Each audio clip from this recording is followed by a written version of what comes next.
Hello friends, welcome back to my channel স্মৃতির সংসার। তো এখন বাজে 2:30।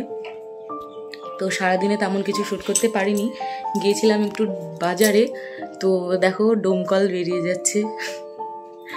আসলে ডোমকলে থেকে থেকে অভ্যাস তো, ওই জন্য ধরো বাজার বললেই ডোমকল। দাঁড়াও, ফ্যান চালাচ্ছি। তো বাজার করতে গিয়েছিলাম, বাজার করে এসে খাওয়া দাওয়া সেরে ধরো যাবতীয় কাজকর্ম করে এতক্ষণ একটু আসার সময় পেলাম। তো বাজারে গিয়ে কী কী নিয়েছি না নিয়েছি সবই তোমাদের দেখাবো। তো তার আগে আমি আমার বিছানাটা গুছিয়ে নিই, কেননা সকালবেলায় ধরো উঠেই দুটো কটা খেয়েছি, খেয়ে উনি চলে গিয়েছি।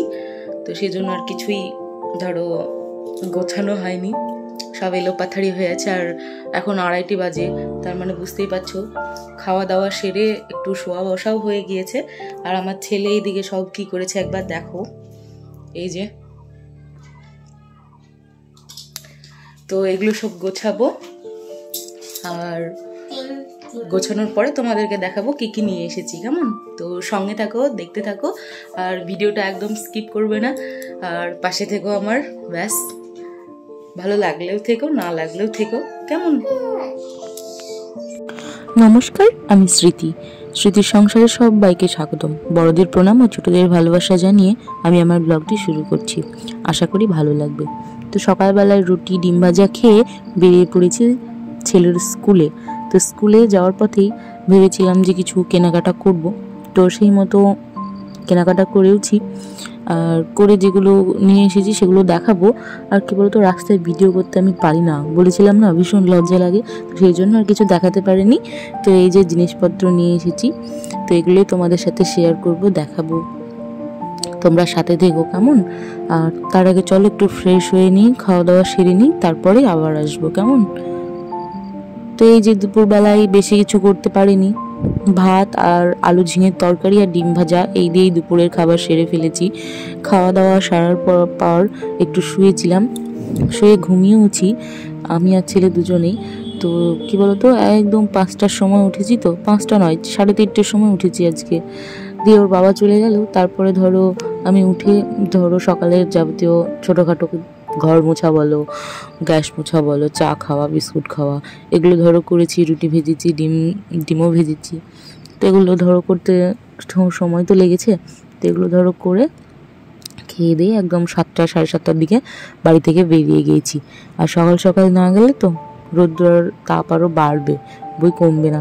তো রাস্তায় বেরিয়েই দেখি কাদা। রাত্রেবেলায় এদিকে খুব ঝড় বৃষ্টি হয়েছিল, তো ওই জন্য একটু ঠান্ডাই দিন ছিল। তবুও রোদ্র উঠেছিল, ভালোই তাপ দিচ্ছিল, তা বলে না। তো সে যাই হোক, ওদিকে বাজার টাজার সেরে চলে এসেছি। আর এসে এই যে বিছানাটা আমার এলোপাথারি হয়েছিল, তো সেটাকেই গুছবো। আর এটা এখন ধরো 2:30-3টের সময়কার ভিডিও। কি বলতো, মানে কিছুই তো করতে পারিনি না, তো সেই জন্য ধরো ঘুম থেকে উঠে দেখছি সব এলোপাথারি হয়ে আছে। তো এগুলোই গুছিয়ে নিই আর তোমাদের সাথে একটু গল্পও করে নিই সারাদিন কি কি করলাম। জানি না আমার গল্প শুনতে বা আমাকে পছন্দ করো কিনা, তো তবুও বলবো পাশে থেকে এই বোনটার বা দিদিটার বা মেয়েটার বা মহিলাটার অবশ্যই পাশে থেকো, কেননা তোমাদের সাপোর্ট আমার একান্ত প্রয়োজন। কিছু করতে চাই, দেখাতে নয়, নিজেকে নিয়ে বাঁচতে চাই, নিজের মতো করে ভালো করে বাঁচতে চাই। তোমরা প্লিজ আমার পাশে থেকো। আমার একটা ছোট ছেলে আছে, তো আমি সেই ছেলের মুখের দিকে তাকিয়েই এত হাসি খুশি থাকি বা থাকতে চাই। আর এভাবেই আমি আমার শেষ বয়স পর্যন্ত কাটাতে চাই। তো তোমরা প্লিজ আমার পাশে থেকো। তো এই দেখো, আমি যখন বেরিয়েছিলাম তখন এলোপাথারি হয়েই ছিল সব কিছু। সাজা গোজার সময় ধরো পাইনি তেমন, অত সকালবেলায় আর কি বা সাজবো। তবু যে জিনিসগুলো নিয়েছিলাম, তো সেইগুলোই আবার ঠিকঠাক জায়গায় রেখে দিচ্ছি, যাতে পরবর্তীতে আবার তাড়াতাড়ি নিতে পারি। তো দেখছি আমার ছেলেও সব নেড়ে ঘেটে এলোমেলো করে দিয়েছিল, তো ওই জন্য ধরো আমি গুছিয়ে নিলাম। আর ছেলে 3-4টে কিন্ডার জয় কিনেছে, তো সেগুলো ধরো খাবে না, সেই পুতুলগুলো বের করে নিয়ে আমাকে বলবে মা সাজিয়ে রাখো। আর এই যে দেখছো কানের দুল, এই যে দুটো টপ আর একটা লকেট সহ মালা, তো এগুলো আমি ধরো কোথাও বেরোলেই আমি এগুলোই পরি। সিম্পল লুকে আমাকে ভালো লাগে কিনা তোমাদের জানি না, কিন্তু আমার এগুলো পরতে ভীষণ ভালো লাগে। আর কে কি বলবে এটাও ভেবে পড়ি না, কিন্তু আমার ভালো লাগে এগুলো, তাই আমি পরি। এইগুলো আমার মায়ের দেওয়া, আর একটা আমার ননদ দিয়েছিল। মালাটা ধরো ননদ দিয়েছিল, আর কানের দুটো মায়ের দেওয়া। তো ওই মালাটা আমার প্রথম যখন নিই বা দেয় ওরা, তো তখন ধরো আমার কানের টপ কানের ছিল না, ছিল সেই বড় ঝুমকো নয়, বড় কি বলে সীতাদুল নাকি, ওইগুলো ছিল। তো ওইগুলো তো সব সময় পরা যায় না, সেই বিয়ে বাড়ি কিংবা অনুষ্ঠান বাড়ি ছাড়া তো সবসময় হুট করে বাজার টাজার পরে যাওয়া যাবে না। তো সেই জন্য আমার মাকে বলে আমি এই টপগুলো বানিয়ে নিয়েছিলাম। তো এই দেখো, এইদিকে আমার জিনিসপত্র টুকটাক গোছানো হয়ে গেল। এবার আমি ঘরটা একটু ঝেড়ে মুছে নেব, কেমন? যেহেতু আমার ঘর রং করা নেই, ওই জন্য আমি বুঝতে পারছিলাম না আমি আমার জিনিসগুলো ঘরের কোন জায়গায় রাখলে জিনিসগুলো দেখতে ভালো লাগবে। তো আমি এই ওয়ালটাই ঠিক করলাম যে এইখানেই রাখবো ওইগুলো। তো আমার কথা শুনে নিশ্চয়ই বুঝে গেছো আমি কি নিয়ে এসেছি। তো সেইগুলো দেখাবো তোমাদেরকে, আর কেমন লাগছে অবশ্যই জানিও। হ্যাঁ, আর কয়েকটাই কি আর হয়, অনেকটা একটু হলেও একটু বড় তো ঘরটা, তো অনেকগুলোই দরকার ছিল। তো আমি তেমন টাকাও নিয়ে গিয়েছিলাম না, সেই জন্য আনতেও পারিনি। তো নেক্সট টাইম যখন যাব তখন অনেকগুলো করে নিয়ে আসব, যাতে আমার একটাইতেই ধরো মানে একটা বাজারেই ধরো ঘর সাজানো আমার হয়ে যায়। তো এদিকে আমি আমার প্রিয় শোকেসটা মুছে নিচ্ছি। তোমরা সবাই জানো এটাই আমার প্রিয় শোকেস। আমার ঘরে তেমন কোনো ফার্নিচার নেই যে সেগুলোকে আমি যত্ন করে রাখবো, তবে যে দুটো আছে সেই দুটোকেই আমি যত্ন করেই রাখি। আর আমার সমস্ত জিনিসপত্র ধরো এই ঢোপগুলো দেখছো না মোবাইলের, তো এর মধ্যে বেশিরভাগ পরে রাখি। ওই যে মাকড়সা আর ইঁদুরের ভয়ে, মাকড়সার জাল তো সকালবেলাতেই নাকে মুখে ঠেকবে, আর ইঁদুর বাবারা ওরা তো রাত্রেবেলায় এসে কুচুর মুচুর করবে। তো ওই জন্য ভয়ে ছোটোখাটো যা জিনিস থাকুক না আমার সব ওই ঢোপের মধ্যে ভরে ওই ঢোপটা লাগিয়ে দিই, তাতে আমার সুবিধাই হয়। কিছু ঢুকতেও পারে না, জিনিসও পরিষ্কার থাকে, ইঁদুরেও কাটতে পারে না। কেমন, তাই না বলো? খুব ভালো না?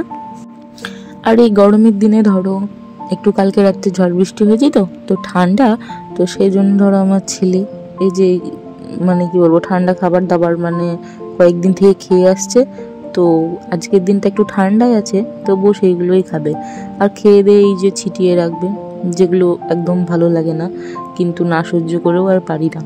তো যাই হোক, ঝাড়ঝড় দেওয়া হয়ে গেল। এবার হাত মুখ ধুয়ে এসে তোমাদেরকে দেখাবো যে কি নিয়ে এসেছি আমি। তোমরা দেখতে থাকো, কেমন?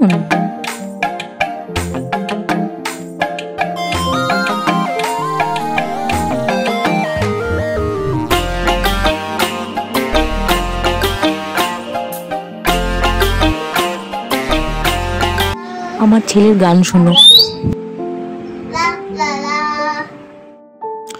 অর্ধেক দেখে তো বুঝিয়ে গিয়েছো আমি কি নিয়ে এসেছি, আর কি আর দেখতে ইচ্ছে করবে?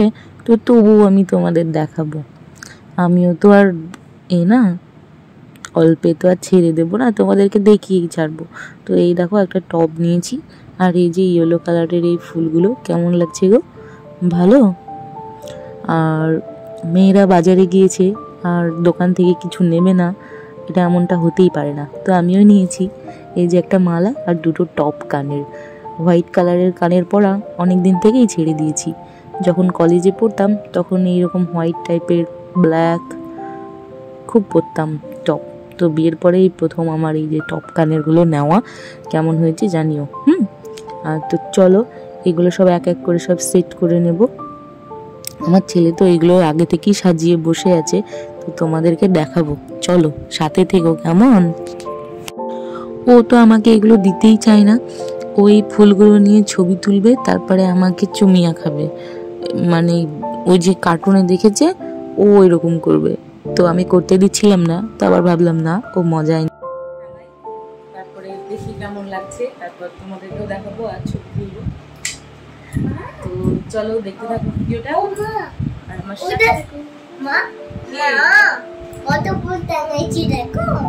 আমার ছেলে সাজিয়েছে, দেখো আমার ছেলে।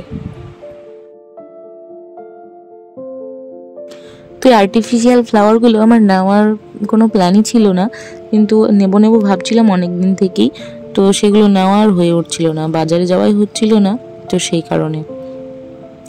তো আমি ঠিক করেছি এই ওয়ালটাতেই আমি লাগাবো ফুলগুলো, আর সবগুলো গুছিয়ে বাছিয়ে নেব, নিয়ে লাগিয়ে নেব, দিয়ে দেখবো কোন দেওয়ালে ভালো লাগছে।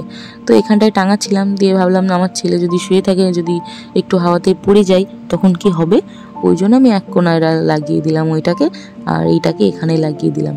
আর ইয়েলো ফুলটা একটু বেশি বড়, তো ওটাকে কোথায় লাগাবো ভেবে পাচ্ছিলাম না। তো যাই হোক, এই যে আমার মানি প্ল্যান্ট, তো কেমন লাগছে অবশ্যই জানিও। এগুলো আমার খুব ভালো লেগেছে, আমার বর দিয়েছে। তো কিছু ছবি সহ এই ভিডিওটি শেষ করছি। তো সবাই ভালো থেকো, সুস্থ থেকো, টাটা।